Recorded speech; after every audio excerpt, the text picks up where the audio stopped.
Ignatian Retreat, Day 2, Disposition for Prayer. Today we will discuss about Jesus and Zacchaeus, the chief tax collector. People under him, but he was a very rich man, and it is difficult for the rich people to enter the kingdom of God. In this chapter of Luke chapter 9, Jesus starts his journey to Jerusalem. Jericho is at 25 kilometers from it. So he is passing through this town and he has no intention to stay. But Zacchaeus, that deep desire to see him makes him change his plans. Saint Paul says, I am not an apostle as I have seen the risen Lord. There is no tomorrow but today, which is used in this passage almost twice. Today there is salvation in this house. I wish to come to your house today. Impatience is faster than the Spirit of God. We need to use our hearts to run like in emergency, or like the prodigal father who runs to meet his son. Or we have to use our mind to climb the tree due to the short stature in order to overcome the crowd. We need to be in a waiting posture, waiting actively for Christ, waiting passively also for Christ. We should not be like the foolish virgins who did not go with the oil. Be ready anytime, for the Master may come. One with him in heart, mind, soul, more than what the eyes can perceive. You stand on your toes and declare. What is your response? It's only from the ears to the head? Then we will focus on only the words of Jesus. We will not become his true disciples. Or does it reach from the ears to the heart? Then I want to really help others and be the true follower of Christ. The grace I seek in order to take care of my internal world as well as outer world and focus on my being and not so much on my doing. A reading from the Gospel of Luke chapter 19 verses 1 to 10. He entered Jericho and was passing through, and behold, there was a man named Zacchaeus. He was a chief tax collector and was rich, and he was seeking to see who Jesus was. But on account of the crowd, he could not, because he was small in stature. So he ran on ahead and climbed up into a sycamore tree to see him, for he was about to pass that way. And when Jesus came to the place, he looked up and said to him, Zacchaeus, hurry and come down, for I must stay at your house today. So he hurried and came down and received him joyfully. And when they saw it, they all grumbled, He has gone in to be the guest of a man who is a sinner. And Zacchaeus stood and said to the Lord, Behold, Lord, half of my goods I give to the poor. And if I have defrauded anyone of anything, I restore it fourfold. And Jesus said to him, Today salvation has come to this house, since he also is a son of Abraham. For the Son of Man came to seek and to save the lost. Reflection. Desire to see Jesus.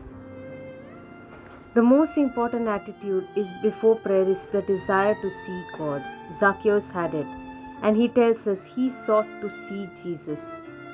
1 Corinthians 9 verses 1 says, Am I not free? Am I not an apostle? Have I not seen Jesus our Lord? Are you not the result of my work in the Lord? Second, there are many internal and external impediments to prayer. Immediately, however, Zacchaeus encounters two impediments which are interconnected. First of all, he was in short stature, and secondly, externally, there was a crowd. So they are connected because if there was no crowd, his short stature would have been no impediment. If he was tall, then again, the crowd would not have been an impediment. My personal impediments can be both internal, like no experience in prayer, distraction during prayer, procrastination, dryness in prayer, or it could be external, no place, too busy, no time to pray. Sometimes our impediments can frustrate us, we become resentful, vengeful of the past, have a negative frame of mind full of jealousy, and we make a lot of excuses. We focus more on our doing than on our beings. Third desire in prayer should be to overcome the impediments. We need to have a genuine and a strong desire to not allow the impediments to get us down. Like Zacchaeus had this desire and he did not give up. Rather, he runs which is a sign of urgency and also a sign that he gives up his ego, because grown men were almost never seen running. Even he has this tendency to climb a sycamore tree. Will I make an attempt to overcome my impediments in life? The fourth is waiting and listening.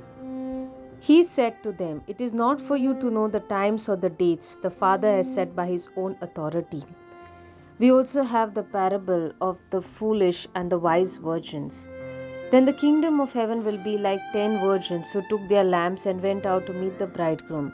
5 of them were foolish and 5 were wise. Those who were foolish, when they took their lamps, took no oil with them, but the wise took oil in their vessels with their lamps. Now while the bridegroom delayed, they all slumbered and slept. But at midnight there was a cry, "Behold, the bridegroom is coming, come out to meet him."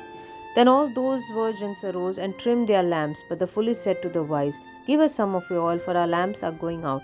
The wise answered, saying, "What if there isn't enough for us and you? You go rather to those who sell and buy for yourself."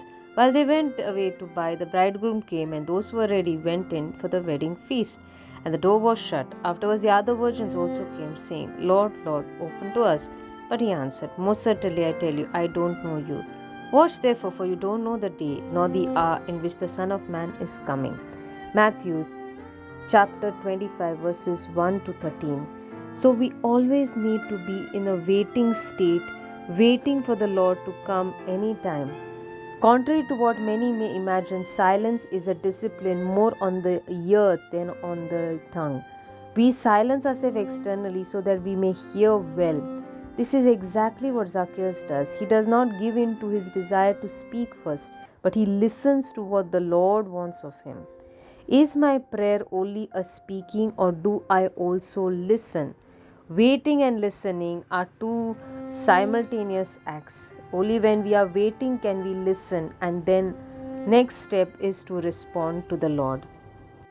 After waiting in a state of active listening, we need to go to the fifth point, that is to respond. Since he listened first, Zacchaeus is able to respond accurately. His whole being undergoes a transformation. This is what prayer can do to us. Generosity becomes an experience, not a force. For we allow the Lord to transform us, and then salvation comes to our house.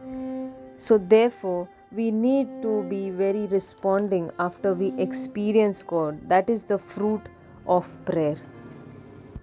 Let us now journal our thoughts and feelings and what the Lord wants to say to us.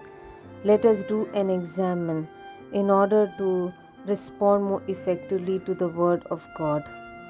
For the examine, let us take the same points. Do I have the desire to see God and Jesus? What are my internal and external impediments? How do I overcome the impediments? Am I in a state of waiting and listening? How do I respond to the Lord? As we conclude, let us say the Hail Mary. Hail Mary, full of grace, the Lord is with thee. Blessed art thou amongst women, and blessed is the fruit of thy womb, Jesus. Holy Mary, Mother of God, pray for us sinners, now and at the hour of our death. Amen. Glory be to the Father, and to the Son, and to the Holy Spirit, as it was in the beginning, is now, and ever shall be, world without end. Amen.